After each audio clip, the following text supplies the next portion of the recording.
तारिक साहब देखिए, ट्रेनिंग की जब बात आती है तो फॉर एग्जांपल अज्यूम करते हैं कि आप एक ट्रेनर हैं या मैं एक ट्रेनर हूं। अब आपको ये पता है कि रंजीत ने सारी ज़िंदगी सेल्स का काम किया है, या इसने 2-3 साल किसी कंपनी में काम किया, लेकिन 10-15 साल से ये बड़ा ज़बरदस्त इन्फ्लुएंशियल स्पीकर है, आप या मैं या कोई और भी। हमने सुना है, हमें बताओ कौन सा ट्रेनर है जो स्ट्रेस एंड मैनेजमेंट ट्रेनिंग कराते, कौन है मार्केट में जो टीम बिल्डिंग की ट्रेनिंग कराते, कौन है ऐसा ट्रेनर जो लीडरशिप की ट्रेनिंग करा दे, जिसके सबसे ज़्यादा लिंक्डइन पे, सबसे ज़्यादा फेसबुक पे फोटो हैं, वो हमारी आंखों का तारा होते हैं। उनको हम बुलाते हैं, 20-25 लोगों को कहते हैं जाओ इनसे बात करो, 3.5 लाख रुपए चेक आपके अगले हफ्ते अकाउंट में गिरेगा।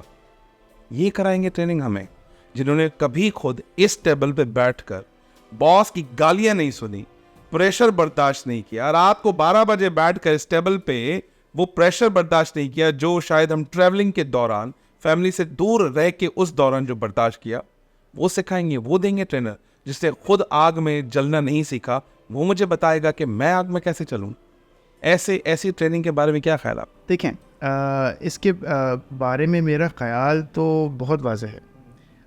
जब भी आप किसी भी ट्रेनिंग की इफ़ेक्टिवनेस की बात करते हैं, किसी भी ट्रेनर की इफ़ेक्टिवनेस की बात करते हैं, तो आप सिर्फ ये नहीं देखते कि वो कितना अच्छा स्पीकर है। लफ्ज़ तो खोखले भी हो सकते हैं, लफ्ज़ों को माने कहाँ से मिलते हैं? लफ्ज़ों को माने मिलते हैं तजुर्बात से। It's always a delicate combination of substance and engagement.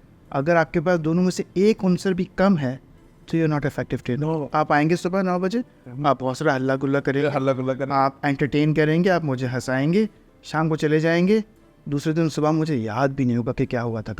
हाँ, मुझे याद होगा कि मैंने खाना बड़ा अच्छा खाया था, मैंने 2 चाय जो थी हाई टी सी में बड़ी ज़बरदस्त थी, कमरा होटल का बड़ा अच्छा था, बिल्कुल सही। मुझे जो है वो बड़े गेम्स करने को मिले, एंड दैट्स ऑल।